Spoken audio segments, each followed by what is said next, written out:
They told everyone they were the smartest people in the room.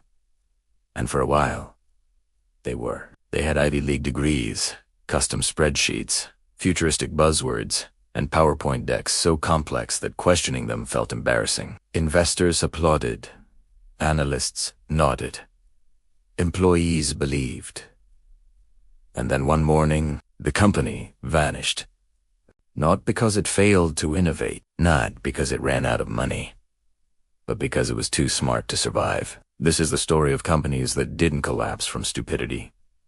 They collapsed from arrogance disguised as intelligence. There's a moment in every great corporate rise when intelligence stops being a tool and starts becoming a weapon. At first, being smart is a massive advantage. You solve problems faster. You outthink your competitors. You move first and seize the market. But then something changes. A subtle shift happens inside the culture. Questions start to sound like insults. Doubt becomes a sign of ignorance. And complexity becomes a shield. Because once a company convinces the world it's smarter than everyone else, it no longer feels the need to explain itself. And that's when the rot begins. Take Enron.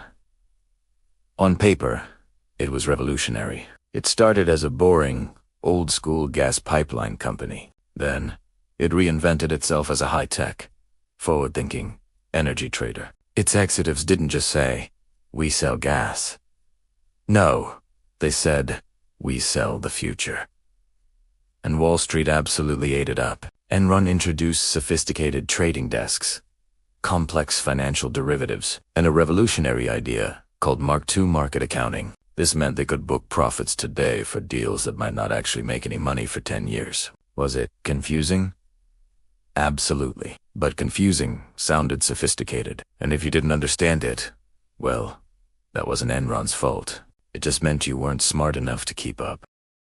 Here is the trick that every too smart company learns. If no one truly understands your business, then no one can challenge your numbers. Enron buried its massive losses inside dozens of off-balance sheet entities.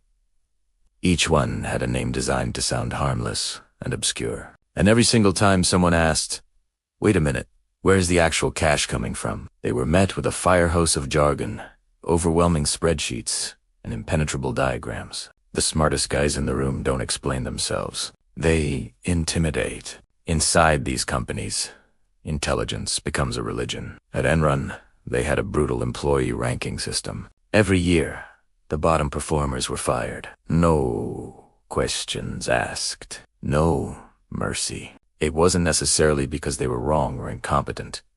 It was because someone had to go. Dissent didn't just hurt your career. It ended Italiano. When being smart becomes your entire identity, admitting uncertainty feels like professional suicide. So people stop speaking up, and the lie grows bigger and bigger. But Enron wasn't unique.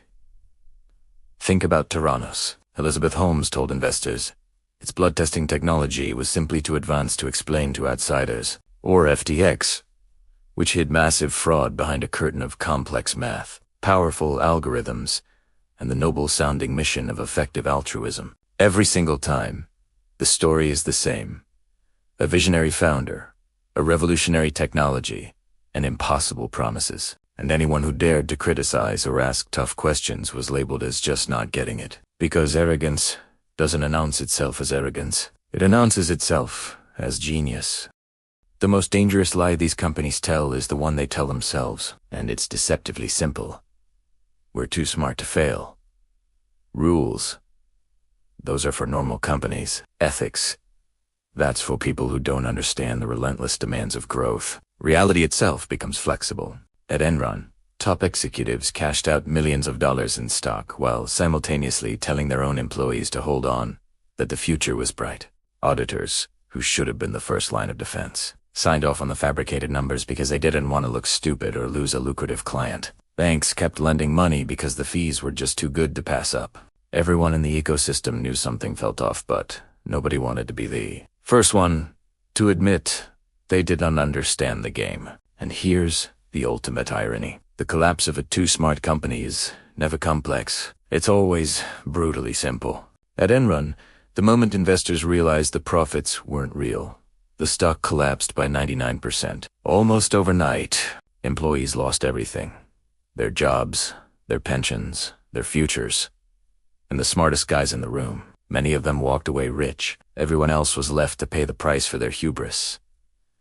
The most dangerous companies aren't the dumb ones.